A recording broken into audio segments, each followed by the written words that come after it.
ছিনতাইয়ের ঘটনায় মূল অভিযুক্ত গ্রেফতার। দুবরাজপুরে বিপুল পরিমাণ ব্যাগ ভর্তি সোনা ছিনতাইয়ের ঘটনায় অবশেষে গ্রেফতার করা হলো মূল অভিযুক্তকে। গ্রেফতার করলো দুবরাজপুর থানার পুলিশ।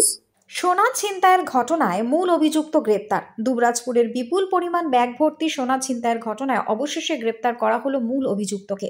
গ্রেপ্তার করলো দুবরাজপুর থানার পুলিশ। পুলিশ সূত্রে জানা গিয়েছে, 2024 সালের 27শে নভেম্বর রাত্রে দুবরাজপুরে বিপুল পরিমাণ ব্যাগ ভর্তি সোনা ছিনতাইয়ের ঘটনায় অবশেষে গ্রেপ্তার করা হয় মূল অভিযুক্তকে। ধৃতের নাম শেখ রঞ্জু।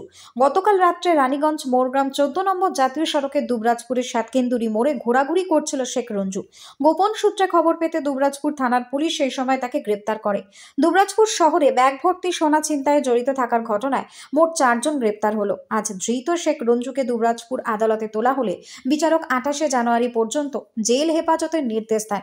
পাশাপাশি বিচারক পুলিশের আবেদন মতো 21শে জানুয়ারি টিআই প্যারেডের নির্দেশ দেন বলেও জানান দুবরাজপুর আদালতের সরকারি আইনজীবী রাজেন্দ্র প্রসাদ দে। ব্যুরো রিপোর্ট, নিউজ বঙ্গ টাইম।